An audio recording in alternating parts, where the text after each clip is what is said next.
Selfish people ruin a good thing for everyone. One line comes out on top. Masks are back for some cruisers, and you'll want to keep watching to find out how the craziest news story of the week turns out. Ahoy, travelers! It's Amy with Cruising from the Ozarks, here to bring you your weekly Cruise News Roundup for the week of November 20th, 2022. There is always that group of people that ruin things for everybody else. You know the type.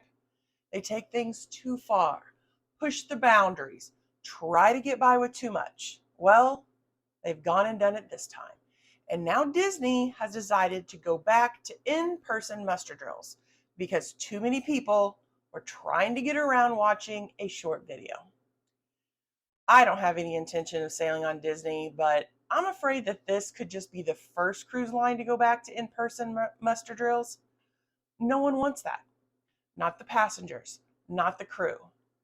I don't mind so much the muster drills where you get to sit in an air-conditioned theater, but if you've ever had to be shoved in like a sardine with hundreds of other people on a deck next to lifeboats in 90-degree weather, waiting for the stragglers to finally show up so that the crew can put on a 10-minute demonstration that honestly you can't even hear unless you're directly under a speaker, then you will never understand why some of us are so mad at the idiots ruining a good thing. Now, I haven't cruised yet since the restart, and not having to do an in-person muster drill was definitely one of the things that I have been looking forward to. No matter what, there are always going to be those that try to get out of doing the muster drill, whether it's in person or an e-muster. I think they should just stick with the e-muster, but make it to where you can't board the ship until it's completed. Then you can't get into your cabin until you actually check in at your muster station. Done and done. No more announcements over the speakers, giving a list of names of all those people who haven't done the one thing that everybody has to do before the ship can sail. Because if you are new to cruising, maybe you don't know that the ship isn't allowed to set sail until every passenger aboard has completed the muster drill. And that's why it's such a big deal. It's why we all do it. If you've made it this far, you should consider subscribing to the channel. It doesn't cost you a thing, and it helps other cruisers know that our channel has content worth viewing. As a new channel, we could really use your support. Ever wonder what the best cruise line is for families? How about bang for your buck? Well, U.S. News and World Report came out with their rankings of best cruise lines in several categories, and you won't believe who made best in value. Now, as a budget cruiser, I like to take in more than just the advertised price per person when looking into a cruise. One cruise line might seem like the best deal, but then almost everything is an added cost, while other lines offer a more inclusive experience. Now, these are just a few things you should consider when choosing who to cruise with. Even knowing all this, I was shocked by who got the top spot in their best cruise lines for the money category. Is it Carnival, the biggest line in the world? Royal with their ginormous ships? What about Norwegian? No, it isn't any of the big three. Before I tell you who took the number one spot, let's talk about the runners-up. Celebrity grabbed the third spot with U.S. News and World Report, giving a nod to the amenities offered, along with the personalized service of a smaller ship. Coming in second is Carnival, with its budget-friendly pricing and most activities offered being included in the cost of the cruise. The number one slot, new to the cruising industry, Virgin Voyages. Now, this is a shocker considering the cost to sail on Virgin is considerably higher than the big three. However, Virgin does boast a considerable amount of included amenities with that higher fare, including free Wi-Fi, gratuities, all dining options, and more. So if you're looking for a luxury experience for less, look no further. Have you considered cruising with Virgin? It would be interesting to check it out, but it definitely appears to be aiming for a younger, hipper crowd of cruisers, which is not me. Virgin does say they are wanting to redefine what luxury cruising means. They have a tattoo studio on board, so one of the big selling points for me is that it is an adults only cruise line. I'm not anti children, but if I'm not bringing children with me on my vacation, I don't necessarily want to hang out with other people's children on my vacation. I think it's great that there are now more options for those who want to have an adults only experience. Speaking of children, US News and World Report also ranked their top lines for families. Unsurprisingly, Disney came in at the top slot with Royal Caribbean second and Carnival third. If you're looking for that luxury experience, Voyage, Seabourn, and Regent are ranked 1, 2, and 3 in that category. Carnival has announced that COVID mandates are back. Thankfully, this is only going to apply to those cruising on ships in and around Australia and New Zealand. No one should really find this surprising. I didn't, considering the recent number of positive tests on Australian ships combined with the extreme COVID protocols that Australia and New Zealand had during the pandemic. This comes shortly after Princess's Majestic arrived in Sydney on November 12th with over 800 positive COVID cases aboard. Being one of the last areas to open up since the pandemic, it just isn't surprising that Australia and New Zealand are just now seeing that second wave of cases that most of the rest of the world saw over a year ago. It was inevitable that they would see a spike in cases once the country opened back up. Everybody else did.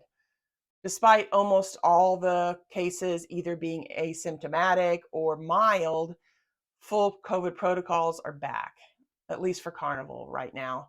And that means that 90% of those that are cruising have to be vaccinated, and everyone is required to be masked in public areas unless they're either eating or drinking. There's no end date for the renewed mandates. I can't imagine how mad I'd be if I was one of those that had flown into Australia only to find out that I no longer qualified to cruise due to last minute changes to the requirements. I'm sure those who were affected would be able to get their money back for the cost of the cruise. However, not necessarily for airfare and hotels. As someone who waited for mandates to be over before booking a cruise, I don't plan on booking anything overseas until we are farther out from the pandemic and mandates are no longer something we can really expect. Any country that had strict COVID protocols or that kept protocols in place longer than the majority of the rest of the world, not a place that's going to be high on my list to travel to, at least for a while. Disney's been making headlines with their newest acquisition, the Global Dream. For a while, the cruising industry wasn't sure if anyone was going to end up purchasing the partially finished Genting Hong Kong ship after the company filed for bankruptcy earlier this year, or if it would be scrapped for pennies on the dollar. Now, this will put Disney in the mega ship market. Originally, the ship was being designed to hold up to around 9,000 passengers, but Disney says it's planning on something closer to 6,000, which will still make it one of the largest passenger ships on the water and much larger than anything in Disney's current fleet of ships. Disney's Imagineers expect it to set sail in 2025 after some reimagining. It would be interesting to know how much Disney acquired the ship for, considering over 90 million had already been put into the build of the 70% finished ship. There is one more crazy news story coming up, but if you've made it this far into the video, I would appreciate it if you could like this video. It's a small thing, but can really help us grow the channel. One of the craziest stories of the week is that of a female passenger caught on video sitting on a balcony railing of a Carnival ship with one leg over the side while the ship was docked in what appears to be Mexico. It's unknown what happened prior to the viral video or why the lady was sitting on the railing in the first place. The video posted on Facebook shows a male in the cabin next door talking to the female. It looks like he's attempting to convince her to return to safety. Whether she was intoxicated and just making some very bad choices, or if she was attempting to harm herself, is unknown. However, the female appears to be overly emotional, even possibly crying at one point.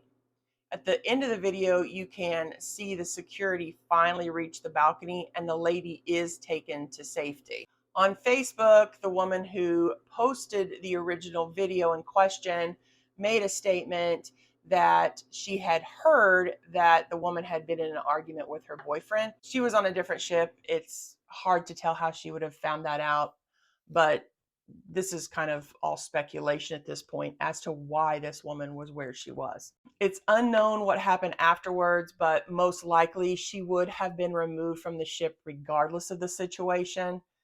If they determined that she was distressed and possibly even suicidal, they would detain her with medical staff monitoring her until authorities arrived and removed her from the ship. If it's decided that she was just messing around, trying to get a selfie or something similar, they would put her in the brig or maybe in her room until she could be put off the ship. Usually this would be done at the next port, but since the ship was already at port, she may have just been taken off where they were. Under those circumstances, she would also be given a lifetime ban from sailing with Carnival. Cruise lines just do not take events like this lightly. Big props go out to the guy who kept this female busy by talking to her until security could arrive and pull her to safety. Regardless of why she was out there, he kept her focus on him long enough that security was able to locate her cabin and defuse the situation. Be sure to come back next week for another Cruise News Roundup where I break down some of the biggest cruise news stories of the week.